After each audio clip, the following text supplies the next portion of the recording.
నమస్తే, welcome to our channel. YS Vivekananda Reddy హత్య కేసులో సిబిఐ కోర్టు ఏం తీర్పిస్తుందా అని చెప్పి అందరూ ఉత్కంఠంగా చూస్తున్నారు. మరి ఈ కేసులో సునీత గారు సమగ్ర దర్యాప్తు జరగాలని చెప్పి పిటిషన్ వేయడం, ఏటూగా ఉన్నటువంటి సునీల్ కుమార్ యాదవ్ కూడా సమగ్ర దర్యాప్తు జరగాలి, లోతైన అంశాలు అన్నీ కూడా బయటకు రావాలని చెప్పి కౌంటర్ దాఖలు చేయడం మనందరికీ తెలిసిన విషయమే. మరి ఇప్పుడు ఏం తీర్పు రానుంది, తద్వారా ఫలితాలు ఏ విధంగా ఉండబోతున్నాయి, అవినాష్ రెడ్డి బెయిల్ క్యాన్సిల్ అయ్యే అవకాశాలు ఉన్నాయా, తెలుసుకునే ప్రయత్నం చేద్దాం. దీన్ని విశ్లేషించడానికి మనతో పాటుగా ఉన్నారు ప్రముఖ ఆర్థిక, రాజకీయ, సామాజిక విశ్లేషకులు అరిసిమెల్లి శ్రీనివాస్ గారు. నమస్తే సార్. నమస్కారం. వివేకానందరెడ్డి గారి హత్య కేసులో మరి కీలక మలుపు తిరుగుతుందంటారా? వైఎస్ అవినాష్ రెడ్డి బెయిల్ రద్దయ్యే అవకాశాలు ఉన్నాయంటారా? మరి ఈ కేసులో కీలకంగా ట్విస్ట్ అని కూడా చెప్పుకోవచ్చు సార్. మనం ఏటూగా ఉన్నటువంటి సునీల్ కుమార్ యాదవ్ లోతైన దర్యాప్తు చేయాల్సినటువంటి అవసరం ఉందని చెప్పి కౌంటర్ కూడా దాఖలు చేశారు. ఏం జరగబోతుందంటారు మొత్తానికి? అంటే మాది దర్యాప్తు అంతా ముగిసిపోయింది, మళ్ళీ మీరు చేయమంటే చేస్తామన్నారు. అక్కడ సిబిఐ తాలూకు లొసుగు బయటపడతా ఉంది.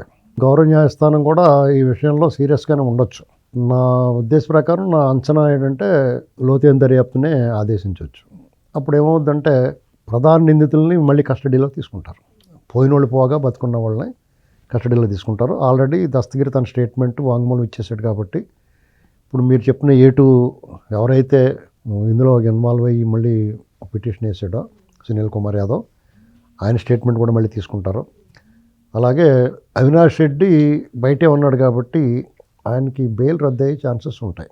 అంటే వీళ్ళు కోరాలి, కానీ సునీత గారు అది పూర్తయ్యే వరకు ఆవిడ వదిలిపెట్టదు, అందులో సందేహం లేదు. ఒకవేళ ఇప్పుడు ఏమాత్రం తేడా వచ్చినా మళ్ళీ తీర్పులో మళ్ళీ పైకి వెళ్తుంది, ఆవిడ వదిలిపెట్టే ప్రసక్తి ఉండదు. అయితే న్యాయం జరగాల్సిన అవసరం ఉందండి. ఒక బిడ్డ తన తండ్రి మరణం, అది చాలా అత్యంత దారుణమైన హత్య, దుర్మార్గం అని తెలిసిన తర్వాత ఆవిడ ఆవేదన, ఆక్రోశం ప్రజలందరూ గమనిస్తూ ఉన్నారు. దాదాపు 7 సంవత్సరాలు అయిపోతూ ఉంది. అత్యంత క్రూరంగా చంపారు, బ్రూటల్ మర్డర్. అది తలుచుకుంటేనే ఒళ్ళు గగురు పొడిచే విధంగా ఉంటుంది. కానీ చాలామంది చాలా తేలిగ్గా తీసుకోవడం అనేటువంటిది దురదృష్టకరం. అసలు అది జగన్మోహన్ రెడ్డి మీద అభిమానమా లేకపోతే ఏంటి అనేటువంటి అర్థం అవట్లా. ఒక మాజీ, ఆయన ఏ పార్టీ అన్నా కానివ్వండి, ఏ కులం, మతం, ప్రాంతం ఏదైనా కానివ్వండి, ఒక ప్రజాప్రతినిధిగా ఉన్నాడు, మాజీ ఎంపీగా ఉన్నాడు, ఆయన ఒక మాజీ సీఎం తమ్ముడు, పర్టికులర్గా పులివెందుల ప్రాంతంలో ప్రముఖుడు. ఆయన దుర్భేద్యమైన కోట లాంటి ఇల్లు ఆ ప్రాంతం వాళ్ళకి. అటువంటిది ఆయన అంత దుర్మార్గంగా హత్య చేయగలిగారంటే అంత బరితెగింపు అనేటువంటిది కనపడుతూ ఉంది. వాళ్ళు అలాగే హత్య చేయించి తర్వాత కాలంలో అత్యున్నత స్థాయి పదవుల్లోకి చేరుకుని దాన్ని మసిపూసి మారడిగా చేయడానికి, దాంట్లో తప్పించుకోవడానికి చేసిన విన్యాసాలు, ఏకంగా సిబిఐ ఆఫీసర్ల మీద కేసులు పెట్టడం, వాళ్ళు అరెస్ట్ చేయడానికి వస్తే అడ్డుకోవడం, వాళ్ళని బెదిరించడం, బాంబులే చంపేస్తాననటం, ఇలాంటివన్నీ ఎన్నో వైలేషన్స్ చేశారు. అయినా సరే ఈ చట్టం కానీ వ్యవస్థలు కానీ వాళ్ళ మీద తగినన్ని చర్యలు, వాళ్ళు చేసిన తప్పులకి, అంటే హత్య చేయటం ఒక రకం, హత్యానంతరం వీళ్ళు దాంట్లో తప్పించుకోవడానికి చేసిన విన్యాసాలు అది ఇంకా పెద్ద నేరాలు. వాటి మీద సరైన చర్యలు లేవనేటువంటిది మాత్రం నిజం. సునీత గారి ఆవేదన, ఆవిడ పోరాటం కానీ, ఇన్ని ప్రతికూల పరిస్థితుల మధ్య ఆవిడ చేస్తున్న పోరాటాన్ని మనం అభినందించక తప్పదండి. ఎందుకంటే ఒక రకంగా చెప్పాలంటే ఒంటరి పోరాటం. ఆవిడకి రాజకీయ పక్షాలు మాట సాయం చేసినాయేమో తప్ప పూర్తిగా సహాయ సహకారాలు అందించినట్టుగా కనిపించట్లా. అంటే వెన్నంటి నిలబడి మేము ఉన్నామని వెన్ను తట్టిన వాళ్ళు చాలా అరుదుగా కనిపిస్తున్నారు, తక్కువగా కనిపిస్తున్నారు.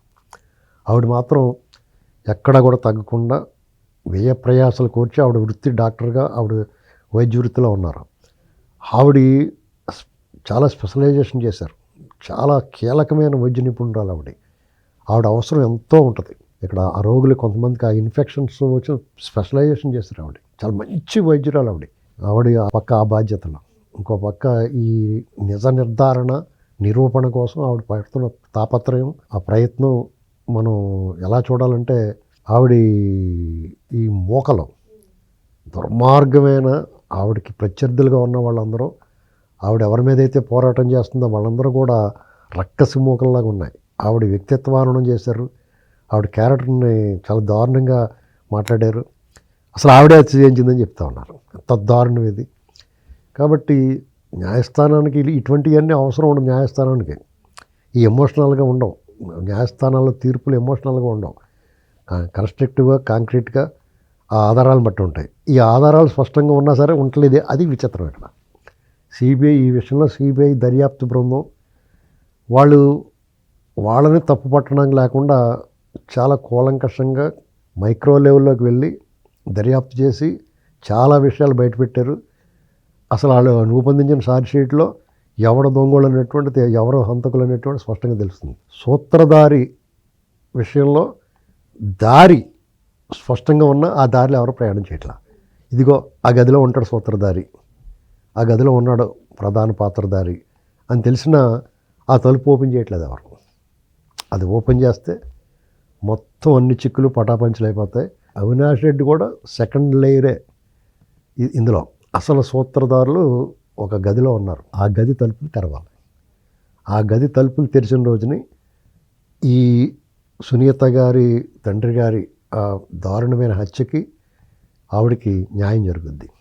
అది జరగాలంటే గౌరవ న్యాయస్థానం కొంచెం గట్టిగా దృష్టి పెట్టి ఫాస్ట్ ట్రాక్ కోర్టు లాగా ఏర్పాటు చేసి దీన్ని, ఇప్పటికే లేట్ అయింది, బెటర్ లేట్ దాన్ని ఎవరు అన్నట్టుగా లేట్ అయితే లేట్ అయింది, కానీ ఇప్పటికైనా సరైన న్యాయం జరగాలని చెప్పేసి కోరుకోవాలి మనం. ఇది ఎన్నిసార్లు మాట్లాడుకున్నా ప్రతిసారి మనం ఇది అన్యాయం జరిగింది, దుర్మార్గం, అరాచకం మన స్పష్టంగా మన కళ్ళ ముందు కనపడుతున్నారు దోషులు. అందులోనే సాక్షులు ఒక్కొక్కరు రకరకాల మార్గాల్లో పోయారు పైకి. అంటే మరి ఈ సమయంలో సునీత గారికి కూడా ప్రాణహాని ఉందంటారా? ప్రభుత్వం కూడా భద్రత కల్పించాల్సిన అవసరం సునీత గారికి. ఇప్పుడు ఏమవుద్దంటే, ఇప్పుడు అన్ని దారులు మూసిపోయిన తర్వాత ఏం చేస్తారు, ప్రధాన కక్షిదారునే లేపేస్తారు. వాళ్ళ చేతిలో అది వెన్నతో పెట్టిన విద్య వాళ్ళకి. అయితే మరి ఎందుకు అవుతున్నారో తెలియదు, ఇంకా గొడవ అయిపోద్దనా లేకపోతే మరి ఎందుకో తెలియదు, కానీ వాళ్ళు అంత సాహసికులే, అంత సాహసమైనా చేస్తారు, ఎంత సాహసమైనా చేస్తారు. ఇప్పుడు పరకామణి కేసులో చూడండి, చాలా కీలకమైన సాక్షిని లేపేశారు. అది మన మీదకే వస్తుందని తెలుసు వాళ్ళకి, అయినా సరే లేపేస్తారు. కాబట్టి ఇక్కడ వాళ్ళకి చట్టాలన్నా ఈ దర్యాప్తులన్నా వాళ్ళకి చాలా చులకన భావం ఉంది. ప్రజల మీద ఎప్పుడో చులకన భావం ఉంది. వాళ్ళు ఏం చెప్పినా నమ్ముతారు అనుకుని పచ్చి అబద్ధాలు చెప్తున్నారు. చట్టంతో కూడా చెలగాటమాడుతున్నారు వాళ్ళు. ఇవన్నీ చూస్తుంటే ఒకసారి వాళ్ళకి గుణపాఠం చెప్పాలి. ఈ చట్టం వ్యవస్థలో వాళ్ళకి మీ ఆటలు సాగో, మీ కథ ముగిసింది, ఎంతటి వాడైనా చట్టం ముందు సమానమే, కానూన్ కా హాత్ బహుత్ లంబా హై అని ఒక మాట అంటారు కదా, అది నిజం అని నిరూపించాలంటే ఆ గదిలో కూర్చున్న సూత్రధారిని ఆ గది తలుపులు బద్దలు కొట్టినా సరే బయట తీసుకురావాలి. ఇది జరగాలండి. మరో అంశంతో మళ్ళీ కలుద్దాం. Thank you sir.